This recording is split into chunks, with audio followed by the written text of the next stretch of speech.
Thanks for choosing this free Anfield Index podcast. If you'd prefer to listen to this or any of our other shows without adverts, then now's the time to check out Anfield Index Pro. With AI Pro, you can supercharge your entire listening experience. You'll not only get all of our podcasts without the ads, but you'll have them far faster with our quick publish feature available exclusively for subscribers. AI Pro also puts you in the heart of our sound studio, with an option to listen to many of our shows live and interact with the podcasters in real time as the shows are recording. Upgrading couldn't be easier. AI Pro is available on all popular podcast platforms, and we have our own apps for Apple and Android. Just head on over to AnfieldIndexPro.com and get started today. Hello everyone and welcome back to 2022's last episode of Rival Recon as the Reds look to end the year on a high. I'm Harry Sethi. With news of the imminent arrival of Cody Gakpo and rumours of a new midfielder swirling, 3 points just before the start of 2023 would be the ideal late Christmas present as the Reds look to close in on the top four. On today's pod, we'll be focusing in on the upcoming game against Leicester City, looking to get a better idea as to exactly why the club's progress appears to have stalled in recent seasons and what Rodgers can do to turn the trend around. Joining me to lend us his insight into all things Leicester, I'm happy to welcome on freelance journalist for TalkSport, BT Sport amongst others, Jamie Thorpe. Welcome on, Jamie. Thank you for having me. Good to speak with you. We're chatting just very briefly ahead of the pod about the current time that we're in, the lull that happens sort of post Christmas, Boxing Day, in between New Year's, where everything sort of goes up in the air a little bit. And so naturally, sort of sandwich football into that as well, as is the way with sort of football appearing on every sort of day that you're not expecting nowadays. Anyway, certainly with the World Cup having ended, only a couple of weeks ago, it feels quite strange to be back into the swing of things already. But there's already been games on Boxing Day, and I wanted to get you on just to give the listeners a bit more insight into really where Leicester City find themselves at the moment. I think there's probably a whole bunch of assumptions that fans have from the outside in, looking at sort of where the club is, maybe the progress that haven't been made under Rodgers over the past season or so, and just looking at the quality of the squad as well. But just before we go into this season, just quickly casting your mind back to last time round, sort of finishing 8th overall, get to the quarterfinals of the EFL Cup. But just wanted to sort of ask you what your thoughts were on last season, and where you thought things ended up, and sort of how that set your expectations for what the side should be sort of hoping for this time round. Yeah, I think in terms of our league position, 8th was again a pretty good season all around. I think given where we sort of find ourselves in the footballing pyramid, as it were, to just be challenging that. The more established elite is more or less where we wanted to be aiming for. We'd obviously have the 2 preceding years where we got very, very close to breaking into the top 4, and arguably should have done on both occasions, falling out on the final day. So I think we were sort of hoping for more of the same, but realised that without consistent ability to be challenging around that we're not going to do it every year. Things, especially in football, it's an unpredictable beast by nature. But then obviously we had a very disappointing European campaign, dropping out of the Europa League much earlier than anyone would have anticipated. And then ultimately, we were in the Conference League and Leicester were favourites to win it. And we went out to Roma, who of course went on to win it. But ultimately, that's the sort of competition that we would like to have won. We probably should have won. I think we were hamstrung by a horrendous injury run, as I'm sure Liverpool fans can appreciate, given their record over the past few years as well. But obviously we had that FA Cup win. Are you that person who has everything? The coolest merch and those must-have fan threads? Well, over at our Anfield Index shop, we've gone that extra mile when it comes to pimping up your Liverpool collection. From our popular range of bespoke design t-shirts, sweaters, hoodies and hats, to our signature edition mugs, prints and coasters, all provided with fast worldwide shipping. We have something for every Red. We also stock official LFC merchandise and are licensed with the Premier League and UEFA to sell official iron-on shirt badges and sleeve patches. As a listener to this podcast, you can get 10% off everything with coupon code AIPRO10. Just head over to AnfieldIndex.shop or find us on Etsy by searching for Anfield Index. As well, back in, which is sort of, there's the gloss from that is not going away anytime soon as well. So all in all, the last few years have been a bit of it's been a bit of a mad ride for Leicester.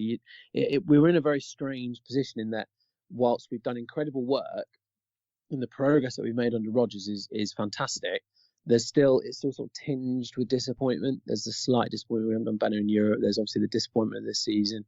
So we're in a bit of a weird transition period where I think this is going to be a make or break season in the overall trajectory of the club. Yeah, that's the reason sort of why I asked, because it's an interesting one, because I think, as you mentioned, putting everything into context in terms of sort of the commercial power of the clubs around you and the ones that you're looking to compete with to break into that top four.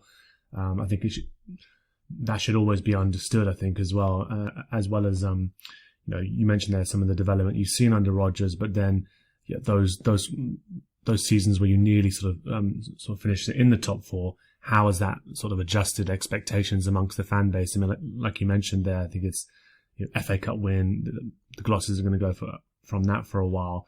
There's been sort of a lot of development to be happy with, and then, as you mentioned, some areas where you feel like the club could have kicked on. Just in terms of where you'd look at and sort of apportion sort of the reasons why it's been tough to sort of make that next step. I mean, usually this falls into two areas, right? Isn't it? That people go, oh, the recruitment's not been good enough or whatever, or we're not spending enough money. Actually, probably three areas. Oh, injuries, ridiculous injury crisis, as you mentioned, Liverpool fans well aware of that recently. Or it falls at the manager's door, isn't it? The manager's not doing what he needs to do. He's not helping us kick on, making that next step. Where do you think the fan base is at the moment in terms of sort of like who they're looking at as the reason why the club hasn't quite been able to make that next step? I think you touched on it in terms of transfers. Given how Leicester have operated in the past few years, we lose a key player every year for big money, and then the pressure is on to basically reinvest that wisely. And I think in previous years we've done that very well.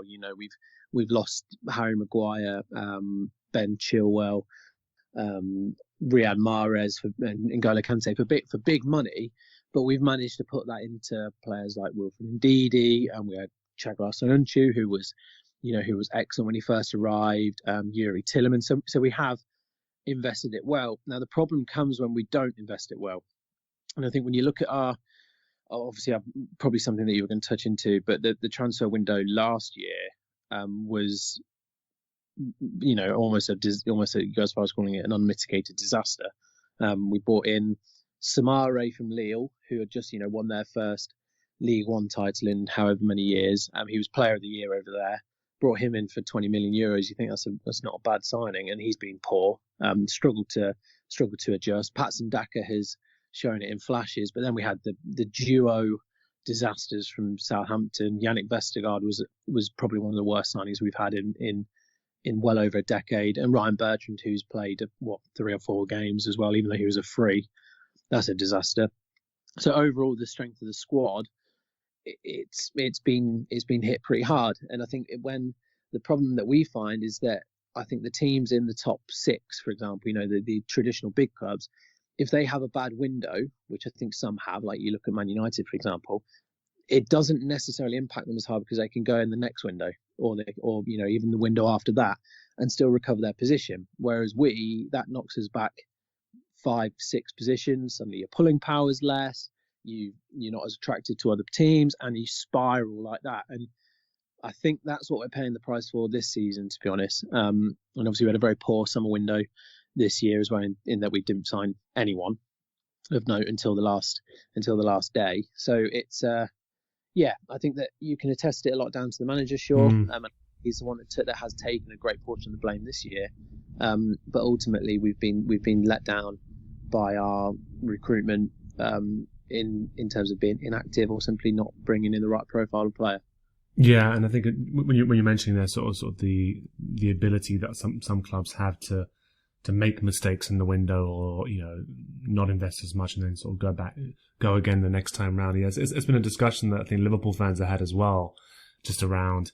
I mean, obviously, sort of you're dealing with sort of some quite heady heights in terms of sort of transfer windows and things like that. But I think it's certainly when we've been discussing the likes of City being able to just write off an £100 million player who doesn't necessarily set the world alight. Yeah, that's something that would definitely, I know, set Liverpool back a number of seasons, because you just couldn't shift them on. So I know exactly what you're saying about that. Those mistakes have even higher consequences when you're sort of trying to break into that sort of group as well.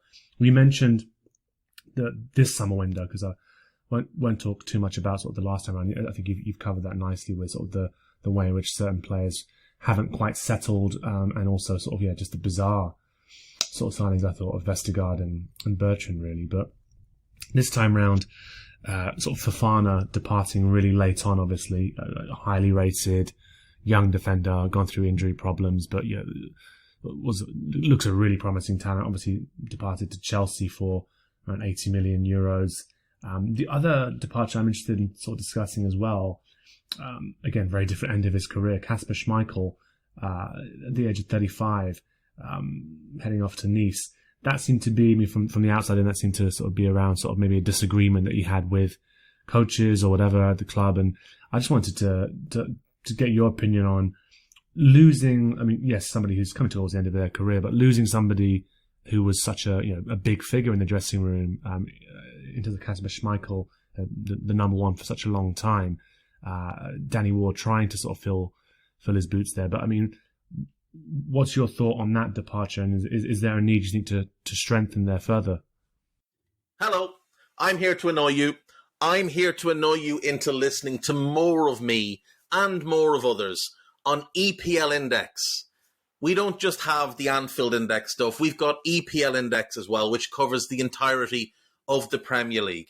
And we have 3 podcasts and a whole bunch of really good writing on EPLindex.com. The podcasts are my own two-footed podcast, which is every day at 4 p.m, Monday through Friday, covering the whole league. We have A Tad Predictable, hosted by Tadiwa. You know Tadiwa, he does Anfield Index. He presents A Tad Predictable before every Premier League match week. And then Kevin De Vries and his crew on the EPL Roundtable, they're every week after the Premier League match week. So make sure you listen to everything we're doing on EPL Index and follow us there on Twitter at EPL Index. Thank you. Bye-bye.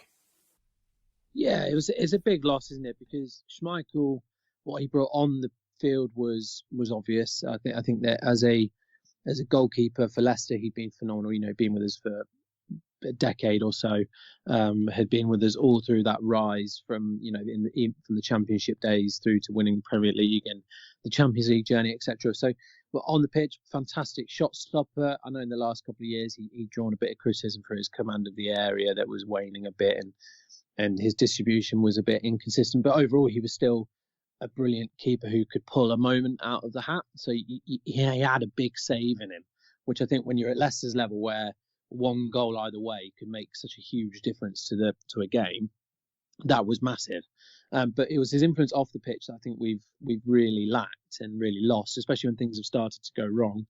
You look to your senior figures, and if you look at players actually on the pitch who are at that leadership level, Johnny Evans is perpetually injured. Jamie Vardy's obviously not playing as regularly as you'd like. Mark Albrighton's not playing at all. So your most senior players are probably likes of James Maddison and Yuri Tillemans, who they're 3 or 4 seasons in, but they're not stalwarts of the club by any stretch yet. So to lose that was massive. And Danny Ward, obviously, he's been a number 2 goalkeeper for the majority of his career. Obviously, we bought him from yourselves. He's come into Leicester. He's played cup games, and he's had some good games in the cup. But when you're playing, you're not playing Premier League football week in, week out. You're always going to struggle, I think, when the spotlight's on you. And boy, did he struggle. He was atrocious for a few games, like absolutely horrendous, and was a big part of why we struggled so hard at the start of the season. Obviously, the second half of the season, he's recovered. I think anyone that plays fantasy football will know how much his points per million have shot up in the second half of the season. but yeah, we've lost that influence, and at a time when we're going to need big characters to sort of guide. We've got some good young players coming through, for example. I think that was a big loss. But yeah, there were, you touched on it, there were rumours that it was a contractual thing. This is obviously none of this is, I wouldn't take any of this as a Bible, but he there were rumours that he wanted an extension of his contract for a couple of years on a reasonable amount of money that the club simply weren't prepared to pay. And it was best to let him leave on good terms. And you know what? Fair play to him. You've got to let him, he's earned the right to go and do what he wants to do at this stage in his career. And I think the weather in Nice is significantly nicer than in Leicester at this time of year, so I can't say I blame him. No, exactly. Yeah, I think I'm all for players choosing those destinations as they come towards the end of their career. I've been particularly enjoying Cesc Fabregas's sort of last few moves. Monaco for a little bit, nice with the family growing up, and then why not Como FC? Why not Como FC? Just around the lake. So that would be something, a great time. He's had to put his feet up a little bit, hasn't he? So I can't blame him at all. It does sound very nice. Just kick a ball about a little bit, but also just live around Lake Como. Quite nice. Getting into this season then, I mean, just having looked just purely at the results then, I mean, you're saying really tough opening stretch of fixtures that I'm sure obviously put on results in terms of sort of the pressure that it put on the club. Sort of losing 7 of the opening 10 games, winning just once as that home game against Forest, who have also sort of really struggled despite sort of signing the entire European market of players this season.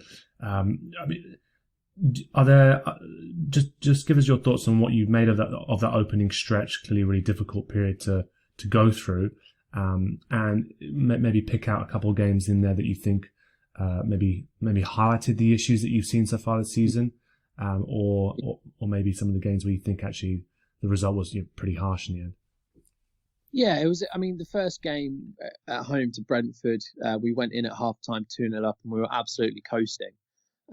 It was one of those where I was having a beer with my brother-in-law at half time and just chatting to him, saying, "Oh, you know what, could be in for a good season. Play like this." We scored. Dewsbury Hall had scored his first goal early on in the season. It was an absolute banger as well. So they were scoring good goals. Maddison was purring. You looked like you had a chance at kicking on and thinking, all right, okay, put last season behind us and get some momentum. This is good.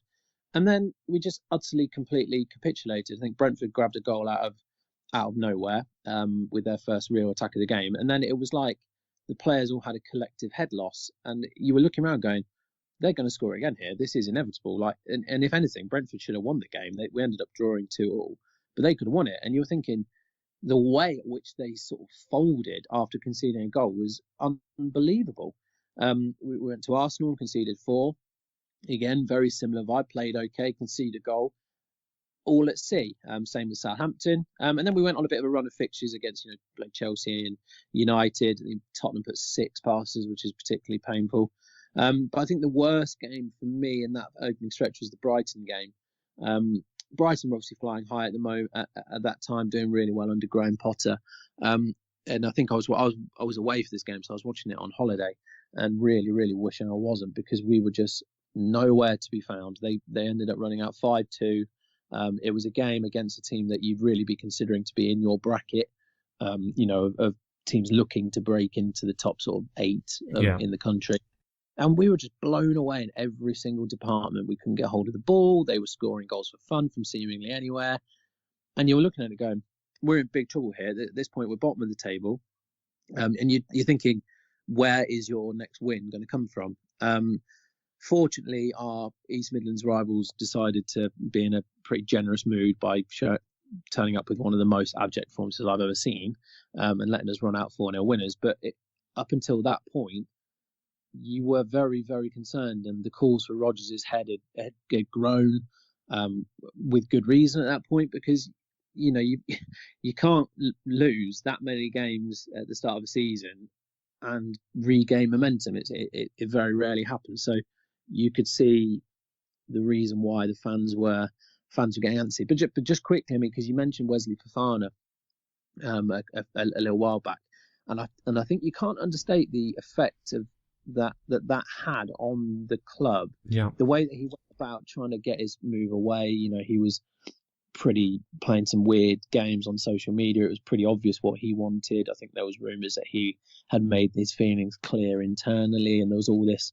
uncertainty. And a club like Leicester, where you've got a tight-knit squad, there is a very good atmosphere there. If you've got a player like that acting in such a way, that will destabilise the club. I think that's what disappointed me most about him leaving, actually, is the manner in which he's done it. It was obvious that his ceiling was beyond us, but to sort of posture and try and force the club into selling at a time when they really didn't want to was very disappointing. But yes, ultimately, first half of the season was diabolical, and really did put me off watching them, to be honest.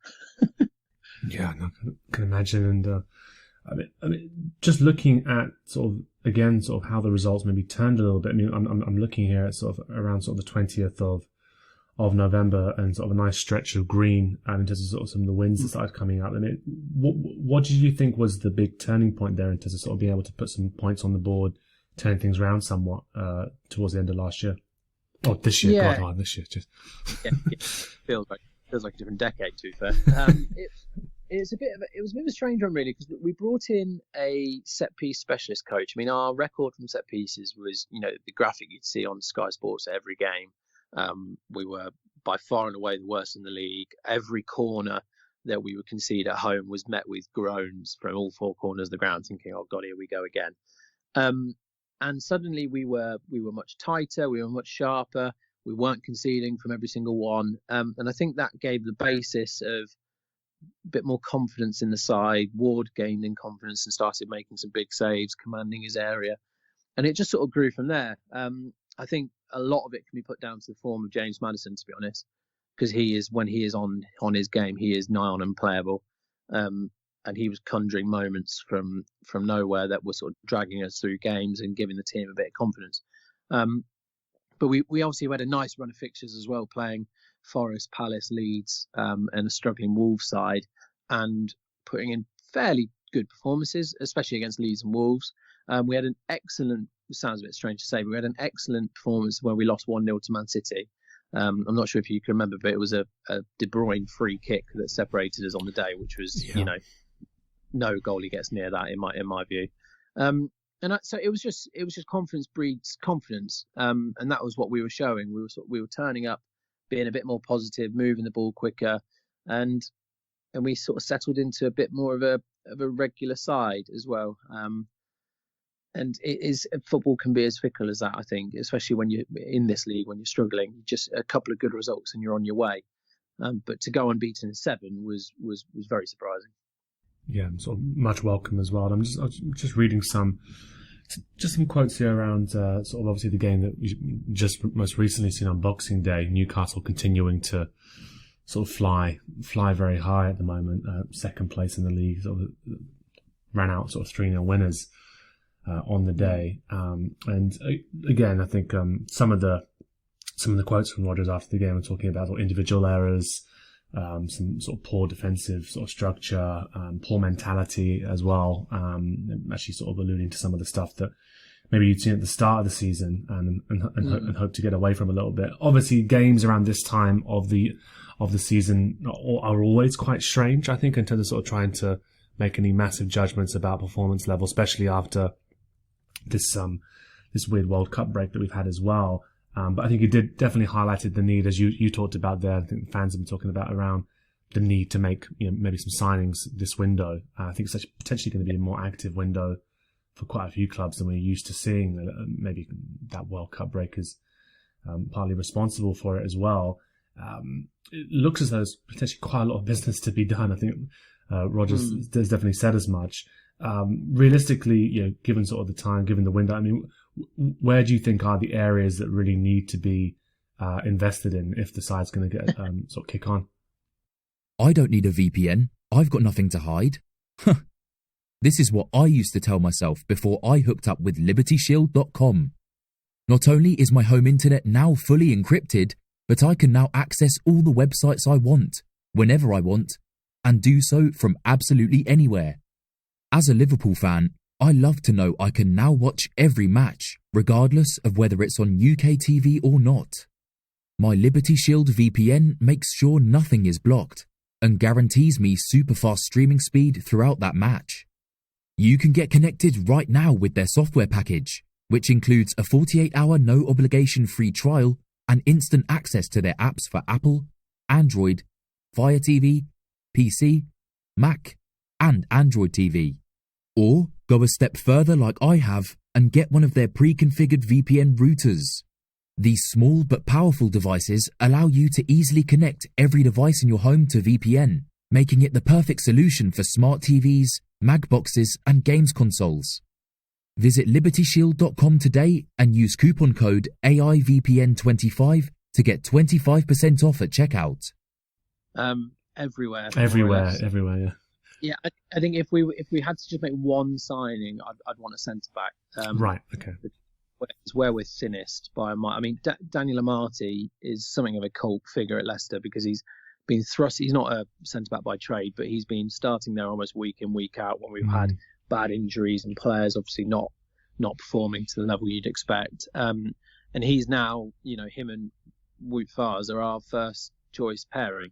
And to be fair, not to be disrespectful to Amartey, he's not good enough for a team in our position to be there every week. He's got it in him to drop a 7, 8 out of 10, but he's also got it in him to be a 3 out of 10. Yeah. And you never know with Big Dan what you're going to get, and that can't rely on week in, week out. So I've got a number of sort of Ghanaian friends as well, and watched the World Cup with them, and I can tell you that you are not alone in sort of their views of Big Dan. Yeah, I mean, I love, don't get me wrong, I love the guy to bits, and I think he's a very nice bloke as well. He is. But I mean, he's just one of those that your heart's in your mouth whenever he's near the ball, and you never quite know which way you're going to go. So, and I think with Johnny Evans, his injury problems, he's got another one, and now calf injury. He's struggled massively over the past 3 seasons. So I think his influence, you've almost got to write him off and just say if he can play, then it's a bonus. But you can't plan around him being fit. So that just leaves the two that I mentioned, and then Wilfred Ndidi is cover, which is, again, he's not a centre back by trade. And for a team that want to have aspirations of challenging for the top 6, you can't be having a makeshift back pairing. It just doesn't work. So we desperately need some cover there. And then it's wingers. We've never ever replaced Riyad Mahrez. Obviously, I don't think anyone will ever replace him to the same extent. But we've tried and failed with a couple of players now to replicate even close to what he did, and we've failed. So we've got Harvey Barnes on the left, who is, has it in him to be absolutely fantastic, but he has no competition. James Maddison's been playing off the right, but again, if he's injured, who do you bring in? So there's no depth in our attack at all. And I think that the club will be looking to refresh the whole attacking unit, to be honest. Rodgers doesn't have faith in Iheanacho for whatever reason. Patson Daka is still very raw. Vardy's sadly looks like he's not, he's on the way out almost over the next couple of seasons, will be phased out. So we do need to strengthen that pretty quickly. It baffles me still why we didn't sign Ademola Lookman. We had an option to buy him after his loan last year on the cheap, but with the financial constraints that we're under being as bad as they were, I guess that our hands were tied. But we've been linked with Jeremy Boga, who Lookman has replaced at Atalanta, so that doesn't fill me with confidence either. So it's a big window. We've got a new head of recruitment in Martin Glover, who has got a very good record at his previous club. So let's just hope that he can do a Leicester and pull some gems out of the hat. And you mentioned one player there who's obviously been absent recently through injury, and of course it was quite sad for him as well, given sort of the form that he was in leading up to the World Cup, and sort of getting included within the World Cup squad only to get it sort of injured in the lead up. James Maddison. Does there appear to be there doesn't appear to be any sort of timeline on when he's expected back? Clearly, sort of a hugely influential figure in the side. Is there any news on that? Do you know? The comments made after the Newcastle game were that there was no timeline, and to be honest, it didn't sound like they had a clear diagnosis. It's his knee again that he picked up, as you mentioned, just before the World Cup, but it doesn't sound like the medical staff actually know exactly what's up with him yet, which is massively concerning, because that with a knee you're looking probably 3 to 4 weeks at a minimum anyway. let alone an undiagnosed knee injury. The only benefit of that, of course, will be if he's injured over the whole of January, it means he can't leave. But we've got some pretty big games in that time that we need him around for. And we are less of a team without him. I mean, he's our best player. I don't think that there's anyone that can disagree with that. And when he's on song, we often are on song too. So to miss a player of his stature, again, in an area where we are light, is going to impact us hugely. And the fact there's no news is deeply concerning. Yeah, and I think, again, Liverpool fans well aware of just the way in which clubs can handle injury news. Oh, it's a knock. Oh, yeah, it's some bruising. Oh, he felt something. and you get tidbits, and then these players are out for months. That could be anywhere from 2 to 9 weeks. You never really know what you're getting from that, do you? No, exactly. Yeah, no, it's happened a number of times with Henderson and Thiago. Certainly, oh God, he's felt something. Has he? Okay, great. Well, we're not going to see that guy again for a while. Same with Keita, I suppose. But looking at the game itself, then, just briefly before we wrap things up, I mean, already talked about how games at this time of year do tend to be quite strange. So you sort of see sort of sides that are a bit depleted in certain areas, or maybe lacking cohesion coming back from a tournament like the World Cup as well, for those who did leave. Given sort of the situation Leicester are in, some of the players who are missing, as you said, sort of the desire for a couple of new signings as well. I mean, how do you think Rodgers is going to approach a game away to Liverpool? Again, sort of knowing that, again, Liverpool are not firing on all cylinders yet by any stretch as well. I mean, how do you expect Leicester to approach it? Yeah, I think that games against Liverpool for us are always slightly interesting because we know there's no expectation on us at all, which is almost quite nice in a weird way. And there never seems to be an in between with our games. We'll either get absolutely battered or we might just surprise people. I mean, I'm not optimistic. I think that we're going to have to try to play much more on the counter, which is, again, something that you guys are used to. I think with our obvious weakness at centre half, certain players who have got the ability to cross a ball in your team might be quite important. But I mean, if you look last year, I mean, we played you guys at a very similar time. I think we played on the 28th. We'd just come off a Boxing Day hammering Man City, and we managed to somehow grab a 1-0 win, and arguably in one of our best performances of the season. So you never quite know what's going to happen. I think that if anyone's going to have a big say on it, it'll be Harvey Barnes. I think with us playing on the counter, him up against Alexander-Arnold, if he can get the best of him, then you never know. Obviously, that's a big if, as I'm well aware that I'm clutching at fairly thin straws here. But it's just going to be one of those where, hopefully, because there is no pressure on us and no expectation for a result, that actually they can go out and try and play with a little bit more freedom. But we've got to acknowledge that it's going to be very, very tricky for us, I think, after your last game, where there seem to be a number of players hitting some good form. And if Nunes can hit the barn door with a handful of rice in this game, then I think we could be in for a long afternoon. Yeah, I think it's an interesting one with Nunes, because I've been quite happy with just the general level of chaos that he seems to create. To be honest, it's quite something like very very human about it. To be honest, that this guy comes on and sort of hurls him. It's one of those players, I think, from my point, I know that he's been the target of a bit of a social media pile-on, which I think, from his position and your guys' position as a club, people are always going to take the easy shot when it's there. Of course. It's the old adage, and it's such a cliche, but he is getting into those positions and he's having those chances. And I think it's only a matter of time before they start going in, isn't it? I mean, this isn't going to carry on forever. He's too good a player to keep passing up options like that. And I think some of the chances he took maybe a little bit early. I'm thinking of the volley that he had, maybe could have touched there, but he's just desperate for that first goal, isn't it? Well, not first goal, but you know what I mean, to break this run. So yeah, I'm hoping that he can give it one more game of just maybe focusing more on the chaos, less on the finishing, and then could see him go on a run after that.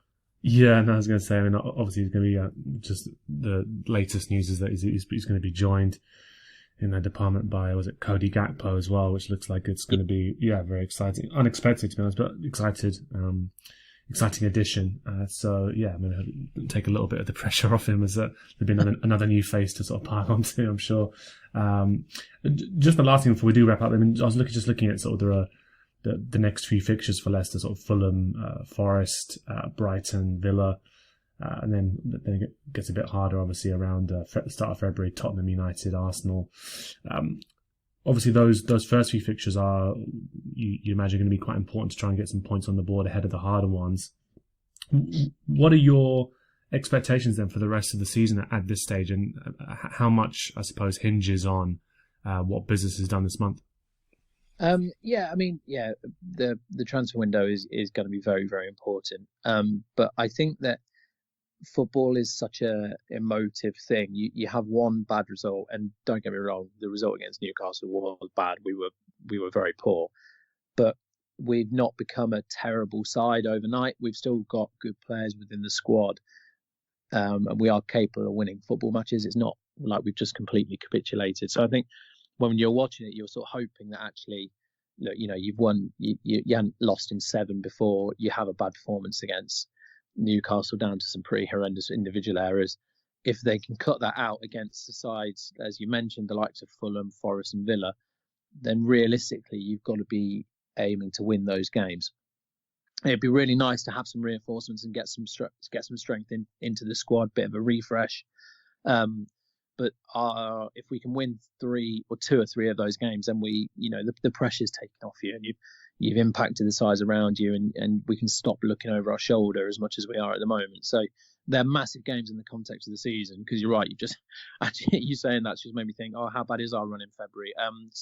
Spurs, United, Arsenal, Chelsea, all within 4 games. So that'll be that's going to be a bloody nightmare. So we need to get some points on the board before then. January is a very, very important month. Absolutely, yeah. So it's going to be interesting to see how it unfolds, especially sort of which new faces will arrive through the door as well. But Jamie, thanks so much for coming on again during this undefined time of year. Appreciate you coming on and sort of giving us your thoughts on sort of where Leicester are, sort of dispelling a couple of myths for us as well. No problem. Thank you for having me. Pleasure to talk to you. Appreciate it. And to all those who are listening in, again, I'm sure you're doing this over some sort of leftovers or whatever your diet currently consists of. But there will be another pod right at the start, first game of the new year, of course, for the game away to Brentford on the 2nd of January. So yeah, do look out for another episode of Rival Recon then. But in the meantime, you'll no doubt have seen quite a lot of content around one Cody Gakpo, who seems to be sort of set to make his arrival at Anfield soon. So do check out all those pods focusing on him and what he's going to bring to the side. And I'm sure there might be a couple other pods on some other new arrivals, maybe a fabled midfielder, we'll see. But yeah, between now and then, do check out all those pods. But we'll be back again ahead of the Brentford game on January 2nd. We hope you enjoyed listening to this Anfield Index show. Please be sure to subscribe to our channel so future podcasts find their way to your device automatically. There's nothing quite like fan engagement, and we'd love to know what you think of anything discussed on this show. The best way to get in touch is over on our free Discord community, where both podcasters and listeners debate the hottest LFC topics 24/7. Sign up free now at anfieldindex.com/Discord. You won't regret it. You can also follow us on Twitter at Anfield Index and find us on Facebook by searching for Anfield Index. Oh, and before you go, we'd love it if you could leave us a 5-star review on your favourite podcast app. It only takes a couple of seconds, and it means the world to the people who create these free shows.